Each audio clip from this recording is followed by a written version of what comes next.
ప్రియమైన సహోదరి సహోదరులకు ప్రభు పేరిట వందనాలు. మీకు మీ కుటుంబానికి యేసుక్రీస్తు యొద్ద నుండి దీవెనలు ఆశీర్వాదములు మెండుగా కలుగునుగాక. ప్రతి నెల 2వ శనివారము జీసస్ శ్రేష్ఠాలయం హైదరాబాద్ నందు కుటుంబ క్షేమాభివృద్ధి ఆశీర్వాద ఉపవాస ప్రార్థన జరుగును. రండి, ఆత్మతో సత్యంతో ప్రభువుని ఆరాధిద్దాము. అనేక సమస్యల నుండి దేవుడు మనకు విడుదలనిస్తాడు. దేవుని సన్నిధిలో ఉపవాసం ఉండి ప్రార్థన చేస్తే ఆయన కాపుదల ఉంటుంది.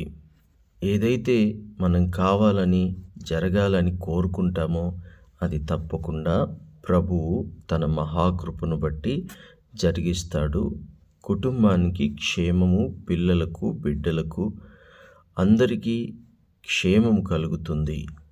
సమయము ఉదయము 11 గంటల నుండి మధ్యాహ్నము 2:30 గంటల వరకు. దూర ప్రాంతములలో ఉండి రాలేనటువంటి వారు స్క్రీన్ మీద కనబడుతున్న 8106008166 ఈ నంబర్కి కాల్ చేసి లేదా వాట్సాప్ ద్వారా టెక్స్ట్ మెసేజ్ ద్వారా మీ ప్రార్థన అవసరతలను తెలియచెప్పండి. మీ పేరు, మీ ప్రార్థన అవసరత రాసుకొని ప్రత్యేకంగా మీ కొరకు ప్రార్థన చేయడం జరుగుతుంది. దేవుడు తప్పక జవాబులిస్తాడు. అంతేకాకుండా ప్రార్థన అనంతరము అందరికీ ఇక్కడే ప్రేమ విందు ఏర్పాటు చేయబడుతుంది. దేవుని యొక్క పనిలో దేవుని కొరకు మీరేదైనా చేయాలని ఆశకొని ఉన్నారా? ఆ రోజు 10 మందికి భోజనం పెట్టే విషయంలో మీ వంతుగా మీ చెయ్యి కూడా వెయ్యండి. అది మనకెంతో ఆశీర్వాదము, అదెంతో దీవెనకరము. దేవుడన్నాడు, ఇవ్వుడి మీకు ఇవ్వబడును. మనిషి ఏమి విత్తునో ఆ పంటనే కోయును అని దేవుడన్నాడు. గనుక దేవుని పని కొరకు మనము ఇచ్చినప్పుడు ప్రభువు మనకు ఇస్తాడు. కాబట్టి దేవుని యొక్క పని కొరకు మీరు ఇవ్వండి, దేవుడు మీకును అనుగ్రహిస్తాడు. ఫోన్పే, గూగుల్ పే, పేటిఎం ద్వారా కనబడుతున్న అకౌంట్ నెంబర్కి మీ కానుకను పంపి దేవుని యొక్క పరిచర్యలో మీ వంతుగా సహకరించండి. దేవుడు మిమ్మల్ని దీవించి ఆశీర్వదించునుగాక. పరలోకమందు మీ ఫలము అధికమవునుగాక. ఈరోజు యేసుక్రీస్తు యొద్ద నుండి మీకు బంగారు మాట, దేవుని వాగ్దానము.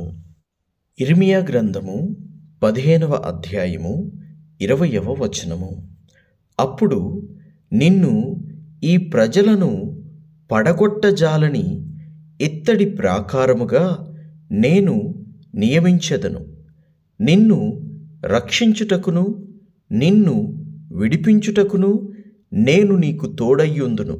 గనుక వారు నీ మీద యుద్ధము చేయుదురు గాని నిన్ను జయింపకపోదురని యెహోవా సెలవిచ్చుచున్నాడు. And I will make thee unto these people a fenced brazen wall, and they shall fight against thee, but they shall not prevail against thee, for I am with thee to save thee and to deliver them, saith the Lord. దేవునికి మహిమ కలుగునుగాక.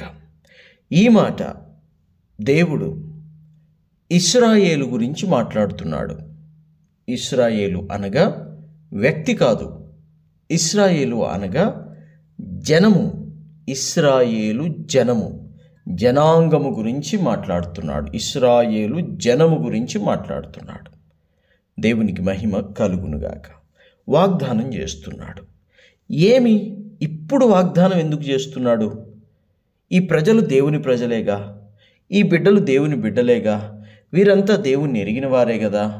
దేవుడు వీరిని ఎరుగును, వీరు దేవుణ్ణి ఎరుగును గదా, మరి ఎందుకు వీరు ఇప్పుడు ఈ వాగ్దానము దేవుని ద్వారా పొందుకుంటున్నారు? దేవుడు ఎందుకు ఇప్పుడు వీరికి ఈ వాగ్దానం చేస్తూ ఉన్నాడు అంటే, ఈ ప్రజలు దేవునికి దూరం అయిపోయి ఉన్నారు. దేవునికి దూరం అయిపోతే వీరికి ఏ గతి పడుతుందో, ఏ గతి రాబోతుందో ఆ గతి స్థితి ప్రభువు వీరికి తెలియజెప్తున్నాడు. ఎన్ని కష్టాలు రాబోతున్నాయో, ఎన్ని శ్రమలు రాబోతున్నాయో, ఎన్ని వేదనలు అనుభవించబోతున్నారో దేవుడు అవన్నీ వారికి జ్ఞాపకము చేసి, ఆ తర్వాత ఒకవేళ వీరు మనసు మార్చుకొని నా తట్టు తిరిగిన ఎడల నీవు నా సన్నిధిని నిల్చున్నట్లు నేను నిన్ను తిరిగి రప్పింతును అని మాట్లాడుతున్నాడు దేవుడు. దేవునికి మహిమ కలుగునుగాక. అంటే వారు దేవునికి దూరం అయితే వారు ఏమైపోతారో తెలుసా? పట్టబడతారు, సైతాను చేతిలో దొరికిపోతారు, చిక్కబడతారు. సైతాను ఎరలో ఉచ్చులో చిక్కబడతారు, బానిసలుగా కొనిపోబడతారు. అప్పుడు వారు బానిస బ్రతకవలసి ఉంటుంది. దేవుడు ఏమంటున్నాడు? మీ చెడు కార్యములను విడిచిపెట్టి, మీ చెడు సహవాసాలను విడిచిపెట్టి, మీ చెడ్డ పనులను విడిచిపెట్టి, లోకాన్ని విడిచిపెట్టి, సాతానును విడిచిపెట్టి నా తట్టు తిరగండి అని దేవుడు ఇక్కడ స్పష్టంగా మాట్లాడుతున్నాడు. ఇదే అధ్యాయం 19వ వచనంలో నుండి ధ్యానం చేసుకుందాము. కాబట్టి యెహోవా ఈలాగు సెలవిచ్చెను, నీవు నా తట్టు తిరిగిన ఎడల నీవు నా సన్నిధిని నిలుచున్నట్లు నేను నిన్ను తిరిగి రప్పింతును. ఏవి నీచములో ఏవి ఘనములో నీవు గుర్తు పట్టిన ఎడల నీవు నా సన్నిధిన నా నోటి వలె నుందువు. వారు నా తట్టునకు తిరగవలెను గాని నీవు వారి తట్టునకు తిరగకూడదు. దేవుడు రెండు చేయమంటున్నాడండి. వారు అంత చెడిపోయి, అంత పడిపోయి, అంత పాడైపోయి, అంత శ్రమను అనుభవిస్తూ, అంత దీన దరిద్రపు స్థితిలో వాళ్ళు ఉంటే కూడా మీ పరిస్థితిని మారాలంటే నా తట్టు తిరగండి అని దేవుడు మాట్లాడుతున్నాడు. మొదటిది, దేవుడి తట్టు తిరగాలి. లోకం తట్టు తిరిగింది చాలు, దేవుని తట్టు తిరగాలి. తిరిగి ఏవి నీచములో, దేవుడికి నీచమైనవి, అసహ్యమైనవి కొన్ని పనులు ఉన్నాయి ఈ భూమి మీద. దేవునికి నీచమైనవి ఏమిటంటే అవి పబ్లిక్గా నువ్వు చేయలేవు అందరి ముందు. సో అవే నీచమైనవి, అవే ఘోరమైనవి. కాబట్టి ఆ నీచమైన పనులు మానేసేయి. తెలుసుకో అది నీచము అని తెలుసుకో. అవి నీచములని తెలుసుకొని వాటిని గుర్తుపట్టు. నీచములని తెలుసుకున్నాక గుర్తుపట్టిన తర్వాత ఇంకా వాటితో ఏం పని నీకు? నీచములని తెలవగానే అక్కడి నుంచి తొలగిపో. మరి ఘనమైనవి ఏవో కూడా నువ్వు తెలుసుకో. ఏవి ఘనములో గుర్తుపట్టు. కొంచెం ఏవి గొప్పవో ఏవి ఘనములో గుర్తుపట్టిన ఎడల నీవు దేవుని నోటిలాగా ఉంటావు. దేవునికి మహిమ కలుగునుగాక. ఆ రెండు చెయ్యాలి. దేవుని తట్టు తిరగాలి, నీచములేవో ఘనములేవో గుర్తుపట్టాలి. అప్పుడు దేవుని నోటిలాగా ఉంటారు.